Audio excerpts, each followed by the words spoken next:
Hello everyone, today we have new video review and this time we will be checking something completely fresh. As you can see we have set of Sprues, there is no box still. Why? Because this kit will be released only in the end of September and we have a first chance to check this plastic before it will be officially released. So as you can see, this is a Focke-Wulf 190 from Eduard. This is completely refreshed plastic. And now we have a chance to check the production version. So this exact plastic you will get in the recent, or let's say last release, which will be available in September. And it's quite interesting to see how this famous German aircraft was reimagined, because previous kit was quite famous for several flaws and it was somewhat complex, let's admit it. So now Eduard decided to simplify it and go completely different way. So here we have all necessary sprues and we're gonna check them in a second. Of course I got the simple set of sprues in simple cardboard box, so I don't see final packaging, but I can guess it will be the same as on all Profipacks. So no worries, and even assembly manual is just printed on A4 paper, so it's not a typical glossy brochure, but we will check it as well a bit later. We're gonna start from this sprue. As you can see, it is dedicated only to fuselage halves. Both halves are molded together with tail segment, and note that nose segment is also pre-molded, while on the previous model, as far as I can remember, it was assembled separately. Why? Because here we have just an engine insert, there is no engine inside, and we will check this insert a bit later, but you will be able to buy bracing set for upgrade, so you will have to cut plastic in order to install bracing. Now let's zoom in, and here is the left half. So we have quite nice recessed panel lines, riveting, everything is present here. And I would say detailing is on par with recent Eduard kits. Here you can see riveting quality, even these hinges for hatch. It's quite nice. Now we can check the right half. Here it is. Also very good detailing. And I don't see any major flaws. Now let's flip it over. Here you can see that we have also position pins inside. There are special position slots for different internal elements, even for the rudder, which is quite surprising. Note that antenna will serve as a guiding element for the right half. And here you can see slots for position pins. These recessed panel lines, let's say, hint that we will be able to replicate this part of airplane as well. Here we have special positioning tabs for the cockpit elements, and that's pretty much all as far as you can see. As you can see, also here we have the position elements as far as you can guess, which should be helpful for the nose part, but still it is quite surprising that nose part was decided to be, let's say, divided in such way. Here you can see another half, also quite nice molding quality, and again we have position pins. And I guess they will be helpful in 1/48 scale, because otherwise it might be tricky to connect two halves together. Next we have second sprue. This one is also completely dedicated to wing parts. So here we have the typical parts division, one lower half and two top parts. Of course, wheel wells will be assembled separately. Ailerons are also separate, while flaps are molded in, so some modelers might be a bit angry with that, because it's 1/48 scale, so it would be better to see the separate flaps, but at least you will be able to buy them separately as a piece set, which is obviously better detailed than original plastic possible version, I would say. Now let's zoom in so that we can check external detailing of those parts, and we can see that it's approximately similar to what we saw on the fuselage, so riveting, recessed panel lines, and everything looks nice. Attachment points are quite thin, but these ones might be a bit tricky, because I see that they're going on the surface of the part and overall it looks quite fine. And here you can see the top parts. Again, very nice quality, and I hope it will be easy to assemble them together. Now let's flip it over, and here you can notice that we have special position pins.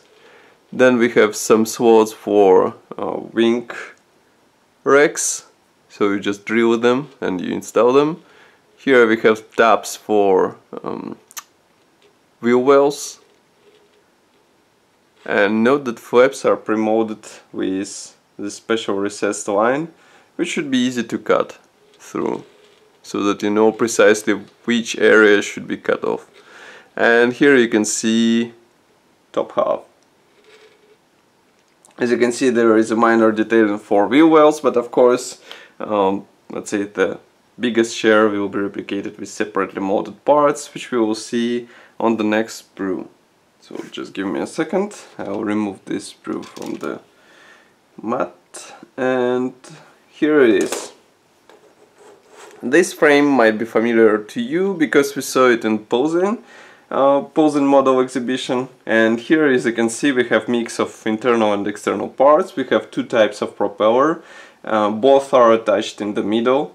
It's quite nice. We also have two types of cockpit base, which is also good because one will go into your spare parts. But let's zoom in to this sector.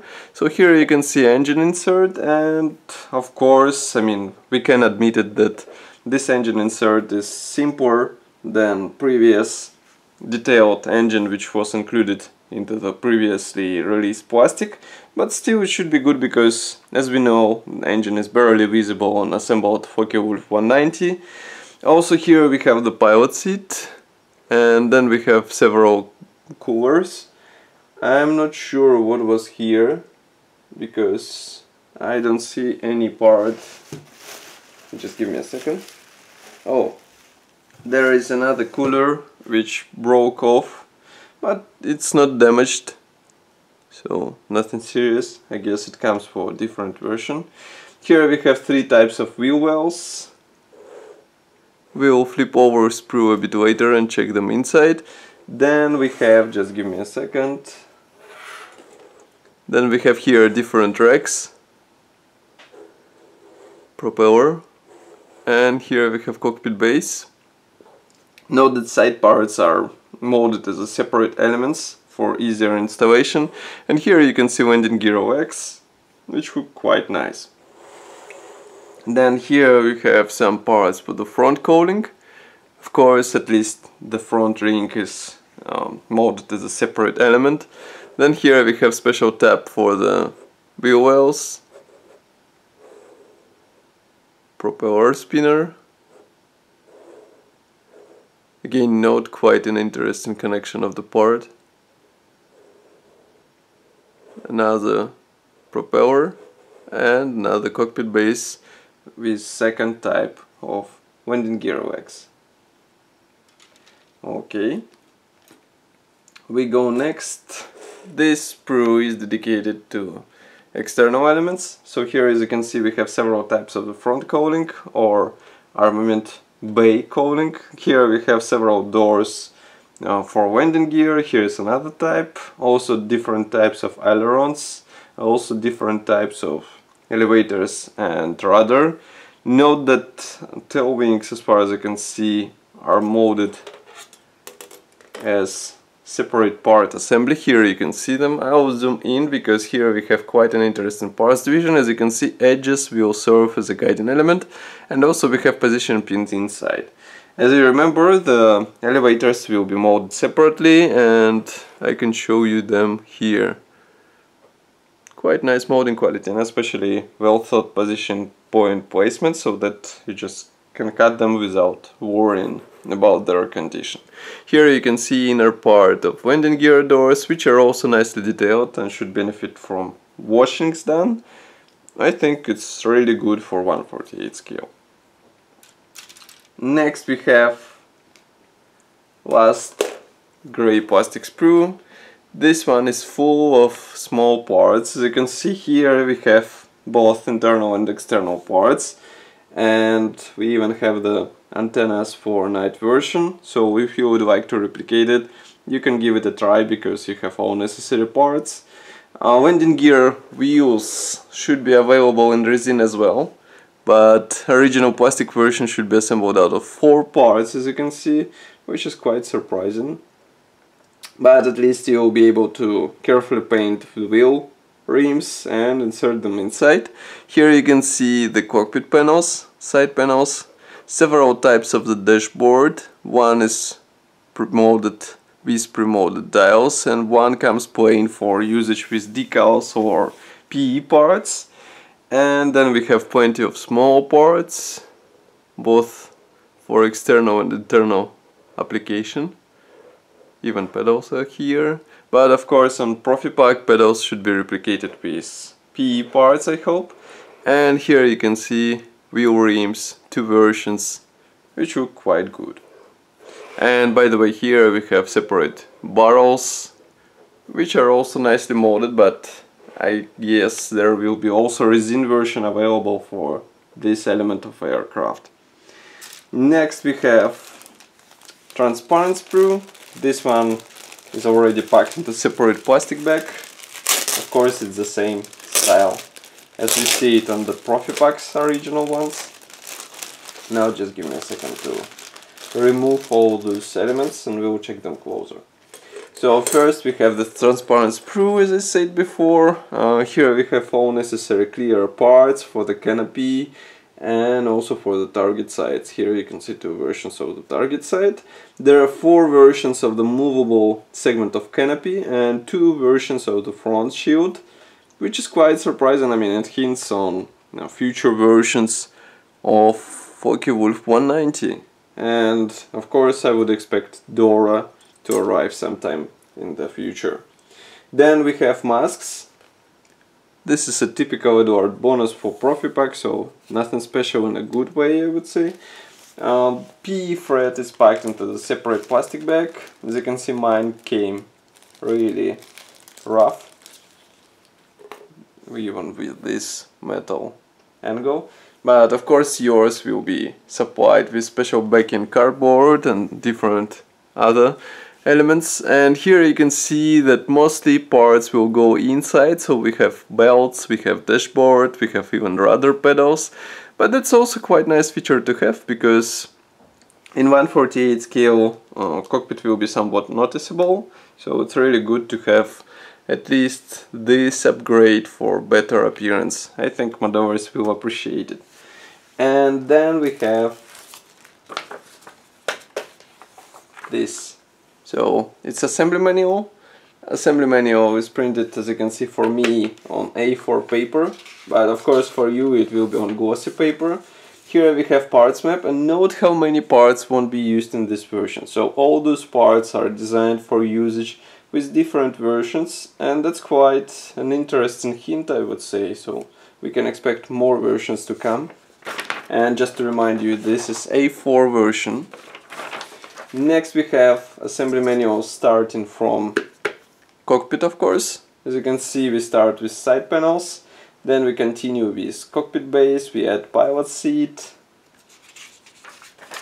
then we insert the engine insert, connect the fuselage house, and here you can see, by the way, exhausts, which should be also supplied or available as a resin replacements as well. Here you can see the wing assembly. So wheel wells will be quite interesting to assemble, because they will be assembled out of several parts, and those parts are not that big.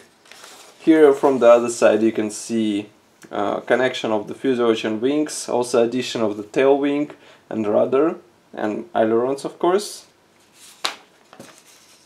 Note, by the way, that top segment of the cowling is molded separately, while side parts are pre-molded with fuselage halves, as we saw before. Here you can see that we are adding landing gear parts. This will quite nicely. As you remember, here we have last steps. So we assemble propeller, we assemble canopy, and note that there will be several versions for the open or closed canopy, so be careful and choose the one you need. Of course, with closed canopy this aircraft should look even better. Here we have the separate step for the closed canopy, and of course masks application guide. So as you can see, manufacturers suggest to paint wheels with masks, but of course nobody stops you from painting them with painting these wheel rims separately. And then we have marking guides, which are supplied in form of these quite typical schemes or images for Eduard. So as you can see, paint numbers are given in Gunzi designations, and that's a quite nice choice of marking options. I saw them before in Polny. So as you can see, there are several marking options. I think there are 5 of them. This one, sand color, should be quite interesting to replicate, and I think I will give it a try because it's the first one, and as you can see it was flown in Tunisia, so it should be quite an unusual version of Focke-Wulf. Here you can see another one which was operating in France, and here is the last one, I would say the most complex version of the famous Walter Novotny, and which was flown over Soviet Union in 1943. And here you can see the stenciling guide. There will be several stencils. As you can see, I didn't receive the decals for this aircraft, for this kit, but they will be printed in Eduard for sure, and printing quality promises to be quite nice.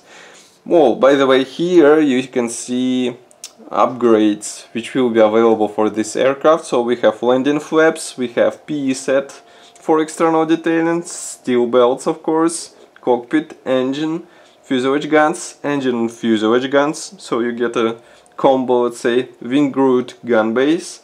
And also there will be early versions of the wheels.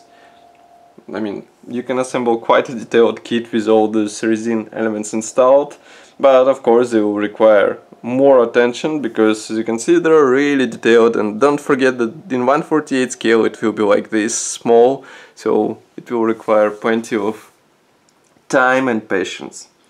So that's all for this video review. We have quite good, let's say, reissue or completely new issue of the plastic kit with famous German aircraft from Eduard.